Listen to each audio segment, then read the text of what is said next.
Good morning or good afternoon. It's Miss Bauer here, and today we're going to talk about matrix, or the plural is matrices, and their operations. Now, a matrix is just an organized way to display information. It's when you tend to have a lot of numbers or a lot of things, and so we kind of group them together in a matrix. Matrices or matrices are described by their row and their column.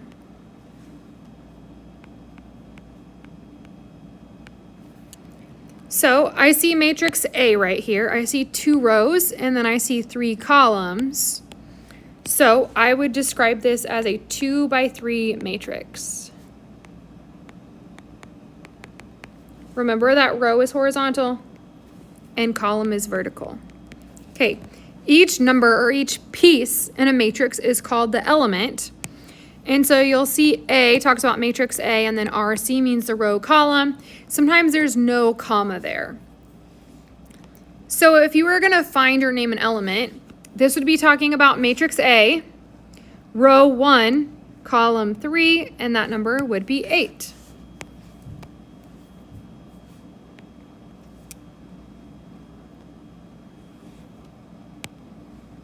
Over here, this is talking about matrix B, row 2, column 4. So row 2, column 4. That would be 13. C32 is saying that this is row 3, column 2. So that would be row 3, column 2. So that would be 0. And then B12 is talking about B, row 1, column 2, so that would be 6. And then D42, so that means matrix D, row 4, which isn't there, so that would be NA.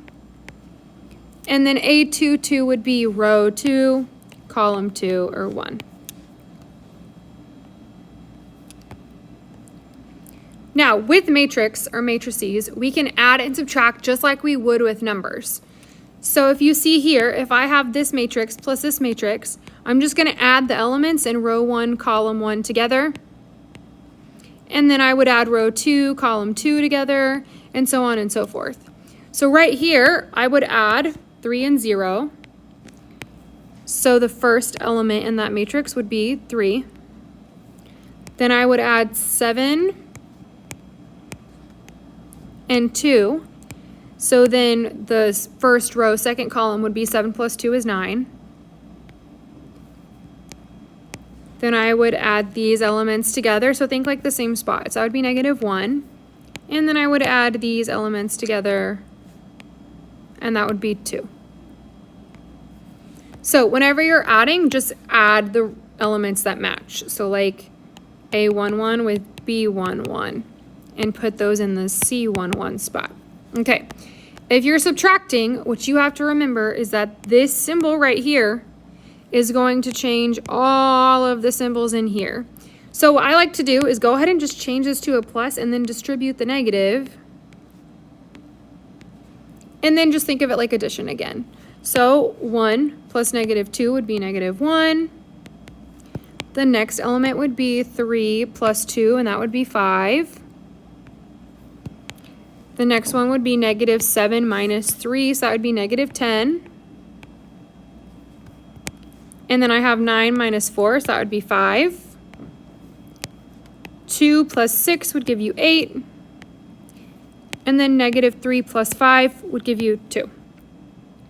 Okay, notice with my matrices that every single time I'm putting the brackets around them, and that's because it's as the matrix, I'm clumping all of this together. We don't use these ones. We always use these ones, like kind of what we did with the interval notation. Now, down here, this first matrix is, remember, row by column. So this first matrix is 2 by 3, and this one is 3 by 2. You can't add these together. It's not possible. You cannot add or subtract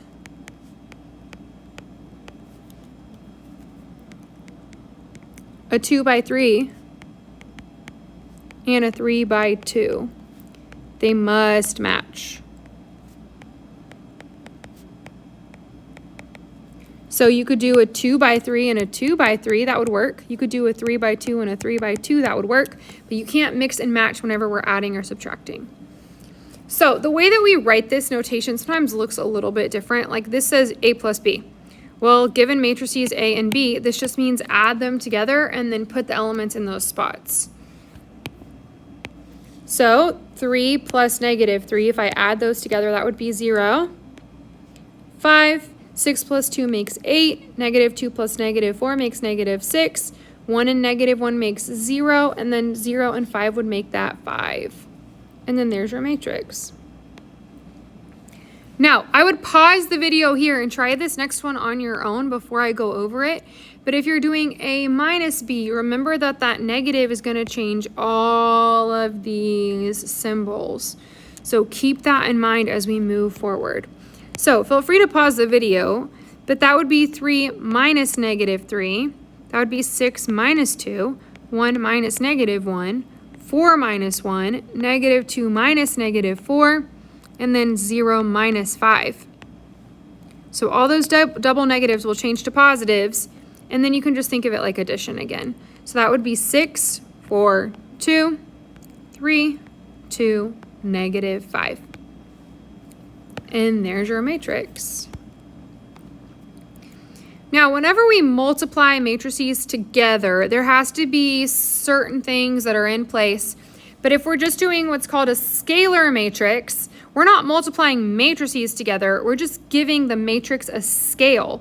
So 2C just means that you're going to take all of the values in C and you're going to multiply them all by 2.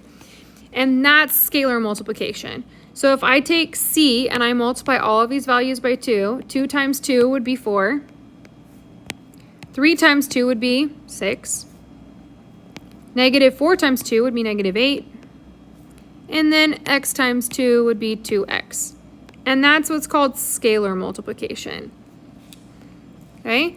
If I had negative 1/2 d, I'm going to take this matrix, I'm going to multiply every single number by negative 1/2. That's a scalar matrix. So if I take all of this and I multiply it by negative 1/2, 4 times negative 1/2 would be negative 2. And this would be kind of a great spot to like pause this video and try these on your own and then see if you're getting the same solutions, right?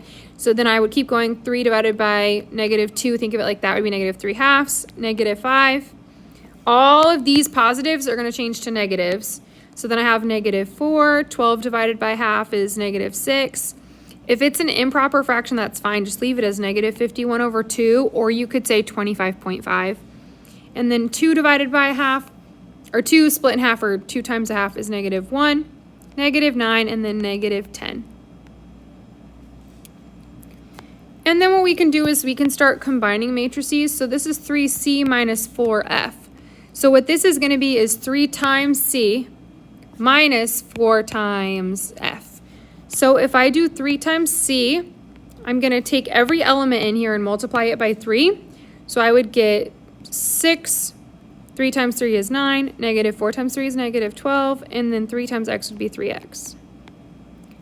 Okay, I'm going to do a plus, and then I'm going to multiply this by a negative 4 just so I don't mess up my symbols. So then that would be 4. Negative 4 times 5 would be negative 20. 2 times negative 4 would be negative 8. And then 0 times anything is 0. And now I can add because I went ahead and I distributed the negative to everything. So once I add those together, 6 and 4 makes 10. Negative 12 and negative 8 makes negative 20. Negative 20 plus 9 would be negative 11. And then 3x plus 0 would just be 3x. And there's your matrix. Now, if we take what we know about scalar multiplication and addition and subtraction, we're really just looking at each element with its matching element. So if you're finding an unknown, you need to match your elements together. So this would be x would go with 1 would go with 4, and this y would go with this 2 would go with this negative 8. Keeping in mind that this minus 2 is going to scale to that part of the matrix. So to solve for x, you can simply just write an equation. That would be x minus 2 times 1 is just 2 equals, I see an equal sign, the element 4. So x would equal 6. And then for y, I'm going to do 2 minus 2y, because this scale went to this number, equals negative 8. And then subtract 2, so that's negative 10. Negative 8 minus 2 is negative 10.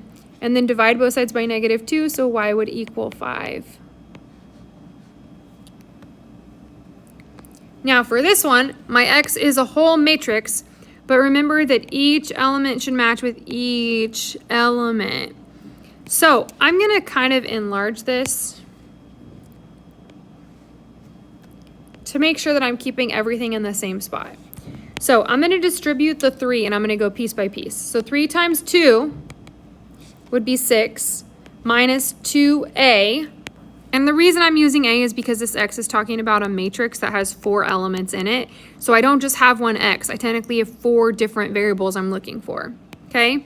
Equals negative 10. So this times this minus 2, I changed it to an a because I have 4 elements, equals negative 10. Okay? Now I'm going to do the next part. So 3 times negative 1 is negative 3. That would go down here. Minus, I'm going to call this 2b, equals 0. And it doesn't really matter what letter you use. Okay, over here I have 3 times 0 is 0, minus 2x, or I'm going to call it c, equals, that matches to this element right here, 5. And then I have 3 times 5 is 15, minus 2d, my last element, equals 17. And then from there, I'm just going to solve each piece. So right here, I would subtract 6, so I would get negative 2a equals negative 16. That would make a equal 8. Over here, I would add 3, so negative 2b equals 3. And then divide, so b equals negative 3 over 2, or negative 3 halves. C, if I divide, I just get negative 5 over 2. Negative 2d, if I subtract 15, I get 2, so then d equals negative 1. And then remember that these were your elements in the matrix. X was talking about a whole matrix. So x doesn't just equal one number. X equals this full matrix. 8, negative 3 halves, negative 5 over 2, and negative 1. What we're going to get into in the next video is determinants, and then finding determinants, and then how do you actually multiply matrices. But I'm going to pause here and let you take some time to kind of go back. Do you know how to add and subtract matrices? Do you know a scalar matrix, how to multiply? Do you know how to find unknowns? And then back up at the top, do you remember how to find your elements? If not, give this video another rewatch. And if you're good to go, then I'll see you in the next one.